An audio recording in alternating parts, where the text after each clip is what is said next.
Hello everyone, welcome to Hidden Affairs. Here we share real-life stories of love, betrayal, and the secrets people try to keep. Please do subscribe, and share your thoughts about the story in the comment section. Now let's enjoy the story. I am Ethan Miller, a man who was left behind, but not because of a lack of ability. Everything began when I was a boy, standing in the vast fields behind our modest family home. My father used to say, hard work is the foundation of a good life, and at that time I believed every word he said. Those early years were filled with the smell of fresh soil, the hum of cicadas in the summer, and the simple rhythm of small-town life. But life doesn't favor naivety. My older brother David was always the family's golden child. He was the one who was admired, the athlete, the charmer, the one who could make anything seem easy, the one who could say all the right words and make people fall for him. As for me, I was the quiet boy, the one who spent hours alone in the old workshop, twisting gadgets, dreaming of machines that could make our lives easier. David would scoff at my ideas, calling them childish, but I didn't mind. Back then, I still believed that the family business Miller Industries would be the springboard for me to fulfill my dreams.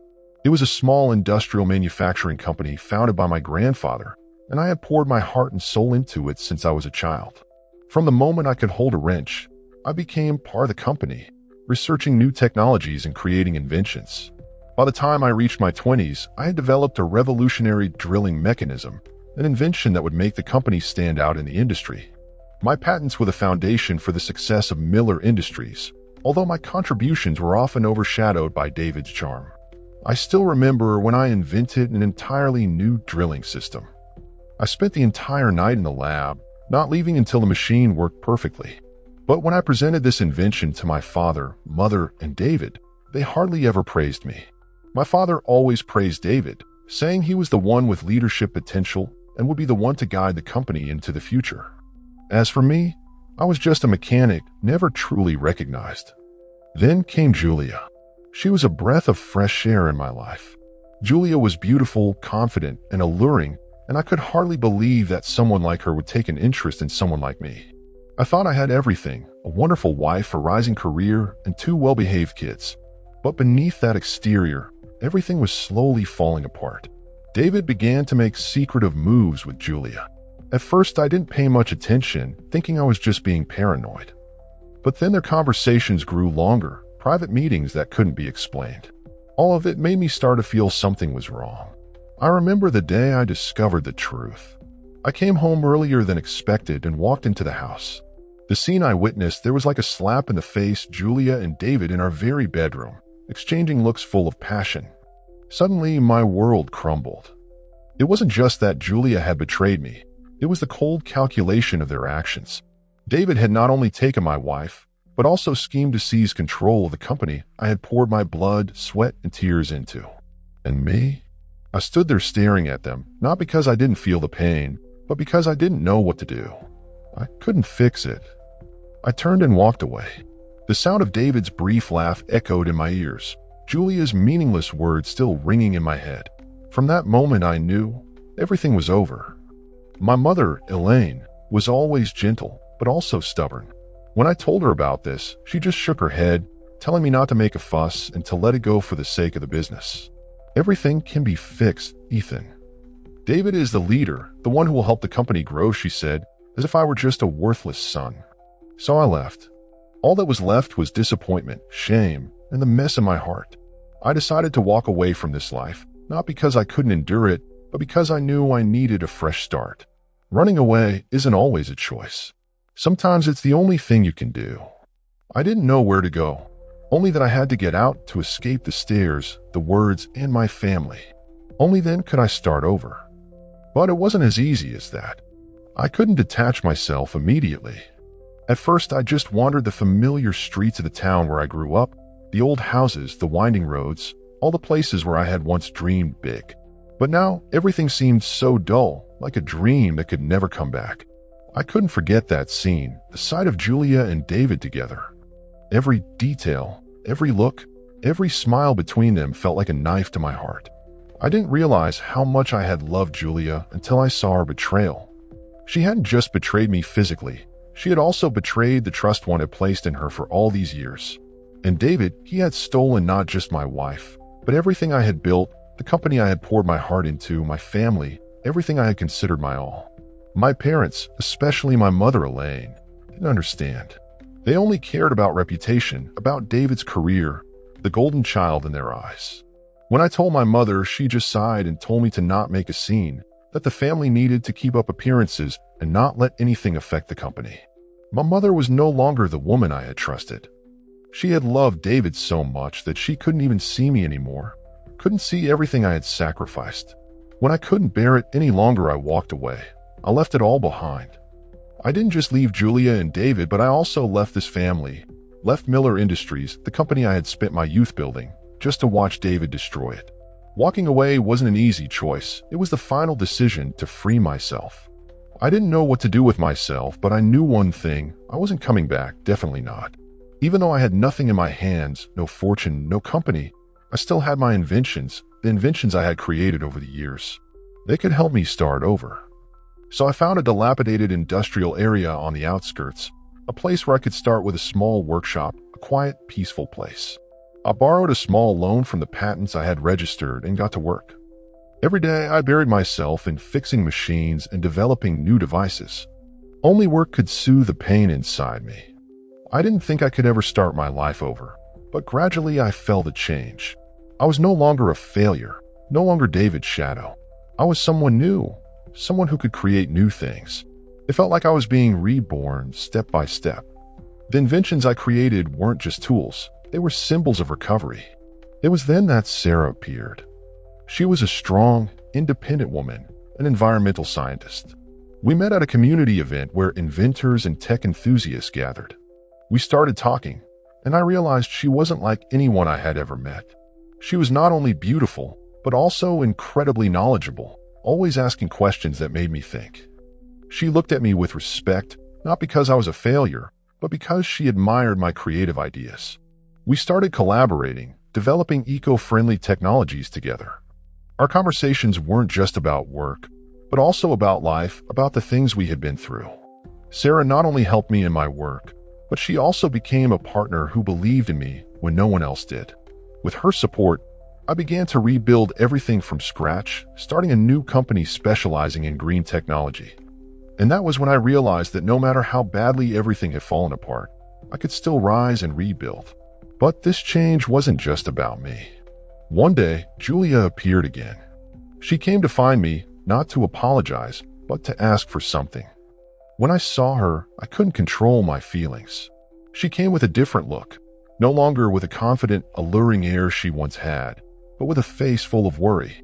She said we needed to talk, not just about me, but about the future of our children. They need a stable future, Julia said, her voice cold, and David can provide that for them. He can nurture them and give them a better life.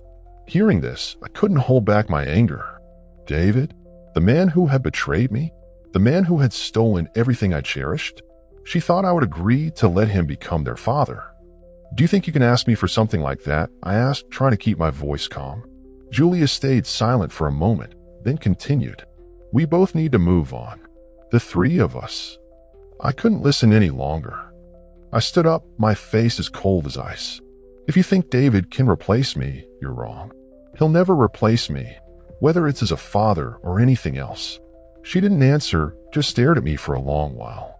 Her eyes were full of regret, but I didn't care anymore. She had chosen him, and I had what I needed. I was no longer part of the family, and maybe I never would be again. The sense of loss no longer weighed heavily on me. Instead, there was a strange peace. I had stepped out of the whirlwind of betrayal, and now I could only look forward. Leaving everything behind, I started with a small workshop in an industrial area on the outskirts. Everything around me was new. The rough walls, the cold concrete floor, the damp air of a space where I could start fresh. But it was in that space that I found freedom. No family pressure, no harsh words from my mother, or dismissive looks from David. No one was demanding that I follow a certain path. I could create. I could turn my ideas into reality without. I didn't think I would ever truly start over, but I had no other choice. With the patents I already had, I started investing in my own company. Things didn't always go smoothly, but at least I could take control of my life. I threw myself into my work as a way to forget it all, to stop thinking about the betrayal, the abandonment. Then, one day, as I was tinkering with a new drill machine in the workshop, she showed up. Sarah, a woman not just beautiful, but intelligent and independent.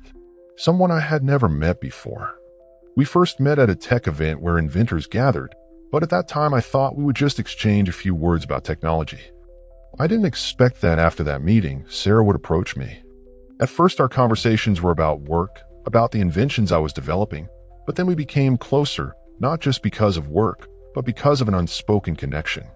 She was the only one who understood me, not through my successes or failures from the past, but through the ideas I nurtured. Sarah didn't see me as a failed man, but as someone with potential, someone who could change the world with his inventions. And more importantly, she wasn't judging me based on what I had or had lost, but on what I could create. Sarah didn't just help me with work, but also helped me move beyond the darkness in my heart. Together we built everything from scratch, from things that seemed to have been forgotten. With her support, I started developing green technologies to help improve the environment, and they quickly caught the attention of the market. My company grew stronger, not because of family inheritance or connections, but because of the very inventions I had poured my effort into. Each day passed and I felt freer. The old relationships were gone, but in their place was a life I had chosen, one I had built myself. I didn't need anyone's recognition. All I needed was to do what I loved, and that was technology. However, not long after I received an unexpected call. Julia, she wanted to meet me, not to apologize, but to negotiate something. I knew this moment was inevitable, but I didn't expect it to come so quickly. I didn't need to meet her, but a part of me still had questions that hadn't been answered. When she came to my workshop, Julia was no longer the confident woman she used to be. She was no longer the strong, proud woman I once loved. She was a weary, almost helpless one. She looked around the workshop, then hesitated before speaking. "What do you think we can start over?" she said, her voice shaky, but still trying to maintain composure. "They need a stable future, and I think David can provide that for them." I looked at her, not feeling any anger, no pain. The only feeling left was emptiness, because I'd already moved beyond all of this. "What do you want from me, Julia? Do you want another look, an easy forgiveness?" She lowered her head, not daring to look me in the eyes. "No, I don't expect you to forgive me, but can we talk about the future of our kids? David is a good man. He will be a good father to Lily and Max." I stood silent for a moment, not because I was thinking about what she said, but because of the emptiness in her words. We had once had a family, a future together, but now it was all buried beneath the wrong choices she and David had made. "You want me to let David be their father?" I asked, my voice thick. "Do you think you have the right to ask that?" Julia choked on her words, but I didn't feel anything for her anymore.